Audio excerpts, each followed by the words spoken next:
We'll handle the client meeting, my manager said, sliding my laptop away from me like I was a child who'd been playing with an adult's toy. You're just not senior enough for this one. Megan. The way he smiled when he said it, that patronizing little twitch at the corner of his mouth, made my stomach knot. 5 months of research. 3 weeks of sleepless nights. My vision, my strategy, my slides, and now I was being erased. I nodded and swallowed the familiar lump in my throat as I watched Derek and Lisa, who had contributed exactly nothing to this proposal, walk into the conference room carrying my work under their arms like it was theirs. They didn't even change the footer with my initials. I'm Megan Riley, 34, and before today, I thought I understood how the corporate world worked. Before I continue this story that still makes my hands shake when I tell it, drop a comment where you're watching from and subscribe if you've ever had someone take credit for your work. Trust me, you'll want to see how this ends. 2 years ago, I joined Vertex Solutions as a senior technical analyst. Not entry-level, not inexperienced. I came with a decade of specialized experience in data infrastructure optimization. The kind of expertise that makes most people's eyes glaze over at dinner parties, but makes companies millions when implemented correctly. It's not sexy work, but it's valuable. At least, the results are. What nobody tells you when you're climbing the corporate ladder is that at a certain point, it stops being about your skills and starts being about who's in what circle. I wasn't in Derek's circle. Derek, our vice president of client services, played golf with our chief executive officer. He wore custom suits and had that silver fox look that made the executive assistants giggle. What Derek didn't have was any actual understanding of technical infrastructure. Not that it stopped him from presenting on it. The $8,200,000 Blackstone account wasn't just another client. It was the client. The one that would put our mid-sized firm on the map nationally. The one that would determine bonuses, promotions, and probably a few firings. We'd been chasing Blackstone for years before I arrived, with no success. Until I identified the fundamental flaw in their current system, a subtle, complex inefficiency that was costing them approximately $3,400,000 annually.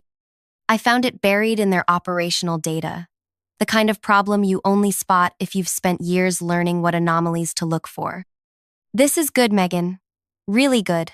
My immediate supervisor, Julia, had said when I first showed her my findings 3 months ago. Let's develop this further before taking it up. I trusted Julia.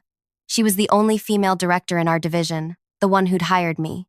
She knew what it was like to be underestimated. For 5 months, I lived and breathed the Blackstone proposal. I skipped my sister's birthday weekend. I worked through a stomach flu that had me keeping a trash can under my desk. I developed the entire analysis, built the implementation strategy, created financial projections, and designed a phase-by-phase transition plan that minimized disruption while maximizing savings. Last week, when we got word that Blackstone's entire executive team, including their notoriously hard-to-impress chief technology officer, wanted an in-person presentation, the office erupted. This was it, our shot. Great work, team, Derek announced in our department meeting. Julia and I will finalize the presentation strategy. We need our absolute A-game here. I nodded, waiting for my role to be defined. I'd be presenting the technical sections, obviously. The questions would be complex, specific. They'd need someone who understood the intricacies. But the meeting ended without my name being mentioned. Later that afternoon, Julia stopped by my desk. Her face already told me everything. Derek thinks we should keep the presentation team senior level only, she said quietly. Image thing. You know how it is. But it's my analysis, I said, trying to keep my voice steady. How will they address technical questions? Julia looked uncomfortable. I'll be there to handle those. You've walked me through everything, and I've got your slides. Derek feels strongly about this. And you? How do you feel? I asked. She didn't answer directly, just squeezed my shoulder and said, Your time will come, Megan. This is how the game works. The game. Always the game. The morning of the presentation, I arrived early. Julia had asked me to be on standby in case they needed to call me for a specific question. We both knew it was a token gesture. I watched from my desk as Blackstone's executives arrived. Men in expensive suits, two women in equally expensive attire, all carrying the confidence that comes with decision-making power. Derek greeted them in the lobby with his practiced charm. Julia stood slightly behind, smiling professionally. They disappeared into our largest conference room, the one with glass walls, so everyone could see but not hear what was happening inside. My presentation, all 64 slides of my work, sat printed in leather portfolios with the Vertex logo embossed on them. Not my name, never my name. 10 minutes in, I watched Derek gesturing enthusiastically at my slides. 20 minutes in, Julia was pointing at my technical diagrams. 30 minutes in, I saw the Blackstone Chief Technology Officer, a woman in her 50s with short gray hair and a reputation for technical brilliance, leaning forward with interest. And that's when I felt it. Not anger exactly. Something colder, deeper, a clarity. They were presenting my work, but it wasn't complete. I'd made a calculated decision 3 days ago, after being told I wouldn't be in the room. I'd removed the most critical technical specification from the implementation section, the proprietary algorithm that made the entire solution viable. Without it, the proposal was impressive, but ultimately unworkable. Only I knew how to implement it. Only I understood the mathematical complexity behind it. It wasn't documented anywhere else. I'd told myself it was for security reasons, proprietary protection, but sitting there, watching them take credit, I knew the truth. This was my insurance policy. My guarantee that at some point, someone would have to acknowledge that I existed. The algorithm wasn't in the slides, it wasn't in the documentation, it lived only in my head. 40 minutes into the presentation, I saw it happen. The Blackstone Chief Technology Officer was asking a question. Her face looked confused, then concerned. Derek's confident smile faltered. Julia was flipping through papers frantically. Then everyone in the conference room turned their heads in unison, looking out through the glass walls, directly at me. My phone lit up with a text from Julia. Conference room. Now. My heart hammered as I stood up. Coworkers watched curiously as I walked the longest 30 feet of my career. I straightened my blazer, took a deep breath, and opened the door. Ah, here she is, Derek said with a strained smile that didn't reach his eyes. Megan is one of our analysts who helped compile some of the data. Some of the data, not the entire fucking proposal. Some of the data. The Blackstone Chief Technology Officer Sarah Levinson. I now saw from her name placard looked directly at me. Ms.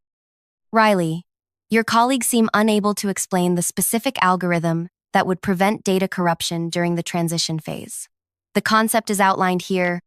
She tapped my slide. But the actual mechanism is unclear. Without it, this entire proposal is theoretically interesting but practically worthless to us. The room went silent. Derek's face flushed red. Julia looked at me with something between plea and panic. This was the moment. The moment I'd been unconsciously planning for without even admitting it to myself. I could save them, or I could be honest. I could play the game, or I could flip the board. I took a seat at the table, directly across from Sarah Levinson. Not at the side, not standing awkwardly by the door. I sat where I belonged, making Derek shift his chair to accommodate me. The algorithm isn't included in the slides, I said calmly, because it's complex enough that it would be meaningless in presentation format. It's a 9-step process combining specialized data verification protocols with a tiered encryption method I developed specifically for Blackstone's infrastructure. Sarah Levinson's eyebrows raised slightly. You developed it? Yes, I said, looking her directly in the eyes. I developed the entire solution you've been reviewing today. You could have heard a pin drop. Derek cleared his throat, about to jump in with damage control. But Sarah Levinson held up her hand, stopping him without even looking in his direction. Perhaps, she said, still holding my gaze, you should walk us through this algorithm, Miss Riley. For the next 20 minutes, I explained the technical core of my solution. I drew diagrams on the whiteboard. I answered increasingly specific questions from Sarah and her technical director. With each answer, I could see recognition in their eyes. They were finally talking to the person who actually understood the problem. Derek and Julia sat in uncomfortable silence. They couldn't contribute. They couldn't even follow parts of the conversation. They'd been exposed, not by any accusation from me, but by their own obvious ignorance of the material they'd been presenting. When I finished explaining, Sarah Levinson leaned back in her chair. "Well," she said, "that clarifies things considerably." She turned to Derek with a coolness that made me want to smile. "Mr. Peterson, I'm curious why Miss Riley wasn't part of this presentation from the beginning, given that she's clearly the architect of the solution." Derek's face contorted into a pained smile. "We value all our team members, but we typically have senior leadership handle client-facing opportunities of this magnitude. Experience has shown." "In my experience," Sarah interrupted, "the people who do the actual work tend to give the most valuable presentations." She turned back to me. "Ms. Riley, if we move forward with Vertex, would you be the implementation lead?" Before Derek could answer for me, I said, "That would be my expectation, yes." I could practically hear Derek's teeth grinding. Sarah nodded, satisfied. "Good, because I'm not interested in working with figureheads. I need to work with whoever actually understands our systems." The meeting wrapped up shortly after, with handshakes and promises of follow-up discussions. As the Blackstone team left, Sarah Levinson handed me her card. Not Derek, not Julia, me. "Call me directly with any additional thoughts," she said. "I have a few more technical questions when you have time." The conference room door closed behind them, leaving me alone with Derek and Julia. The silence stretched for several seconds. Derek's jaw was tight, a vein pulsing in his forehead. Julia stared at the table, unwilling to meet my eyes. "What the hell was that?" Derek finally hissed. "You deliberately withheld information from the presentation materials?" I met his gaze calmly. I focused on what needed to be in the slides versus what required direct explanation.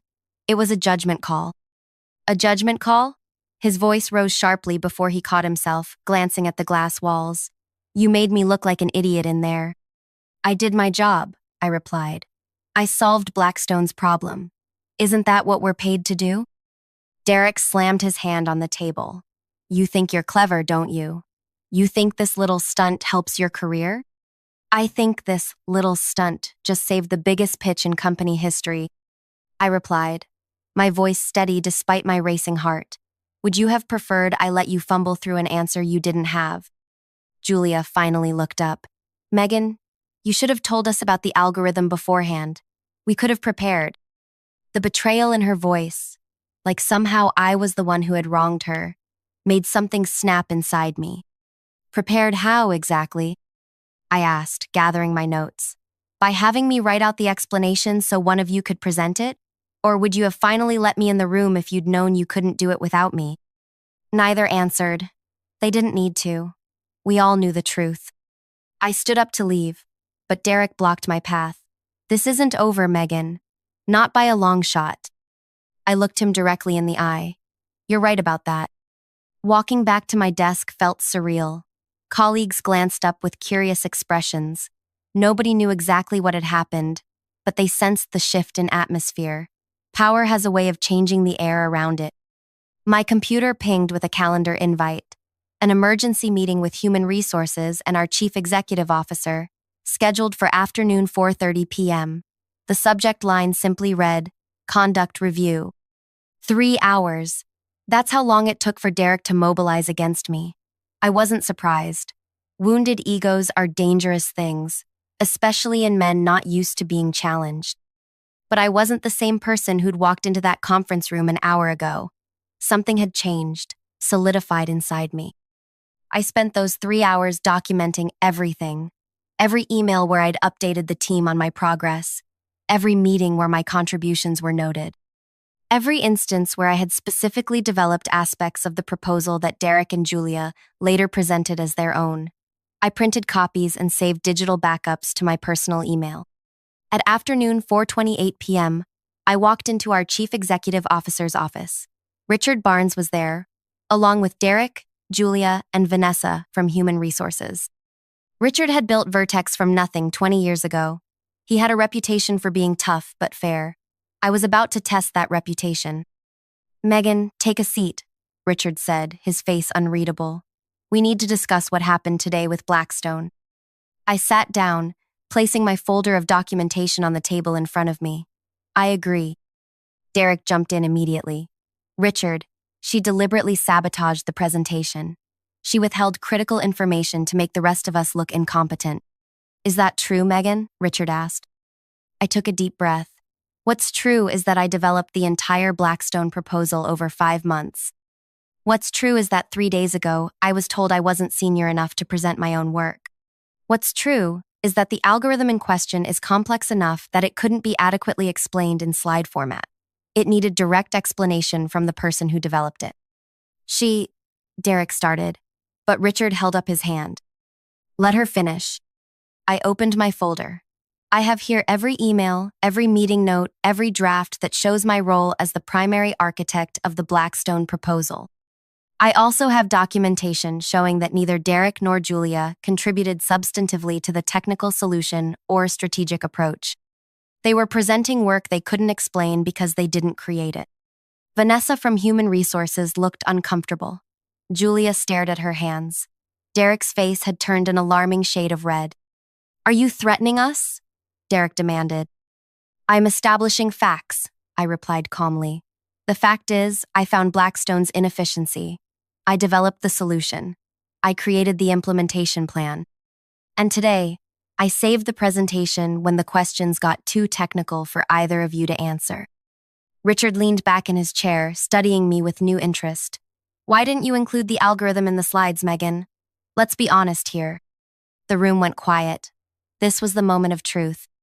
Because I knew if I did, you would never know what happened in that room, I said quietly. Because after months of being overlooked and underestimated, I needed leverage. I needed proof that my contribution mattered. Was it calculated? Yes. Was it wrong? I don't think so. No one was harmed. In fact, the client was impressed enough that I'm confident we'll get the contract. Richard's eyes narrowed slightly. That's quite an admission. It's the truth, I said. I'm not interested in playing games anymore. Derek saw his opening. See? She admits she manipulated the situation. This is grounds for immediate termination, Richard. We can't have employees who deliberately undermine leadership. Richard held up his hand again, looking at Vanessa. Has Sarah Levinson from Blackstone reached out since the meeting? Vanessa nodded, looking uncomfortable. Yes. She sent an email about an hour ago. She was very impressed with the proposal, particularly, she glanced at me, with Ms. Riley's technical expertise. She specifically requested that Megan be the primary contact for all implementation discussions going forward. Derek's mouth opened, then closed. Richard turned back to me. So Blackstone wants you specifically? Yes. And you believe you can deliver what you promised them? Absolutely. Richard nodded slowly, then turned to Derek and Julia. Leave us, please. I need to speak with Megan alone. The look of shocked betrayal on Derek's face almost made the whole ordeal worth it. Almost. He stood up, straightening his jacket with affected dignity. Richard, I strongly advise. Thank you, Derek. Richard cut him off. We'll discuss this further tomorrow. After they left, with Vanessa following behind, Richard studied me for a long moment. That was a dangerous game you played today, he finally said. It wasn't a game to me, I replied. It was my career. He nodded slightly. Fair enough, but you understand that intentionally withholding information, regardless of the outcome, raises concerns. I understand that taking credit for others' work also raises concerns, I countered, as does systematic exclusion of qualified team members based on arbitrary hierarchies rather than actual expertise. A ghost of a smile crossed his face. You're not backing down, are you? No, I said simply. I'm not. He leaned forward. Here's what's going to happen, Megan. You're going to lead the Blackstone implementation because, frankly, we don't have a choice. Sarah Levinson made that clear. You'll report directly to me on this project, not through Derek. If you deliver what you promised, If you bring in that $8,200,000 contract and execute it successfully, then we'll revisit your position in the company. I nodded, processing his words. And if I don't deliver? Then this conversation becomes very different. His tone made the implication clear. Understood, I said. As I stood to leave, Richard added, "One more thing, Megan. The technical details you developed, the algorithm. Is it documented anywhere now?" I smiled slightly. "It will be by tomorrow morning." "Good," he said. "Because while I admire your strategic thinking, I don't appreciate being vulnerable to individual leverage. Don't make that play again." "No need," I replied. "Once is enough if people are paying attention." The next 2 weeks were a strange mix of victory and isolation. Word had spread through the office about what happened, though the details varied depending on who was telling the story. Derek avoided me entirely. Julia attempted an awkward apology over coffee that felt more like damage control than genuine remorse. "I just want you to know, I fought for you to be in that meeting," she said, not quite meeting my eyes. "But not hard enough," I replied. She flinched. "It's complicated, Megan. You know how it is." "I'm starting to understand exactly how it is," I said, getting up to leave. "That's the problem." The only person who treated me normally was Raj from the development team, who stopped by my desk the day after the confrontation and simply said, "About time someone called their bluff. Need any help with the Blackstone specs?" Raj became my unofficial ally as I prepared for the follow-up meeting with Blackstone. We worked late, refining the technical specifications, building out implementation timelines. I documented everything meticulously. No more leverage plays, as promised to Richard. 1 week after the initial presentation, Sarah Levinson requested a video call with me. Not with Derek, not with Julia, just me. "Ms. Riley," she said when the call connected, "I've reviewed your additional documentation. It's impressive work." "Thank you," I replied. "And please, call me Megan." She nodded. "Megan, then. I'll be direct. Blackstone is prepared to move forward with Vertex on this project, but we have some conditions." "I'm listening." "First, we want you contractually designated as the project lead, not just internally, but in our formal agreement. Second, we want quarterly technical reviews directly with you throughout the implementation. And third," she paused, "we want the right to take you with us if we're not satisfied with Vertex's support structure around your solution." My heart pounded. "Take me with you?" To be blunt, we're impressed with your capabilities, but less impressed with how your company managed them. The solution you've developed is valuable to us. If Vertex can't properly support your implementation, we'd want the option to hire you directly as a consultant to ensure continuity. I sat back, stunned. This wasn't just leverage. This was a parachute. "That's unusual," I managed. Sarah smiled slightly. "So is finding someone who genuinely understands our infrastructure challenges. I recognize talent, Megan, and I protect my company's interests." After the call, I sat at my desk for a long time, thinking. Then I drafted an email to Richard, outlining Blackstone's conditions. I didn't editorialize or apologize. I simply presented their terms clearly and asked for his response. His reply came within 30 minutes. My office, 3 p.m. When I arrived, Richard wasn't alone. The company's legal counsel, Marcia Winters, was there too. "These terms are highly irregular," Marcia said after introductions. "The clause allowing them to potentially hire you away from us creates significant risk." "For whom?" I asked. Richard's eyebrows raised slightly. "For Vertex, obviously," Marcia replied. "Because I might leave? Or because other clients might make similar requests once they realize where the value actually comes from?" I asked. Richard leaned forward.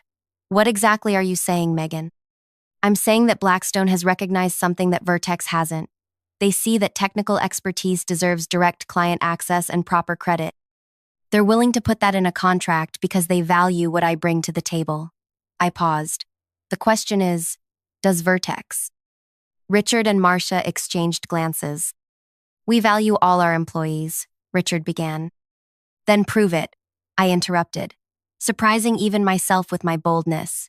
Accept Blackstone's terms, and let's discuss what my role at Vertex should really look like going forward. The next 2 hours were the most intense negotiation of my life. By the end, we had reached an agreement. I would remain the designated Blackstone project lead.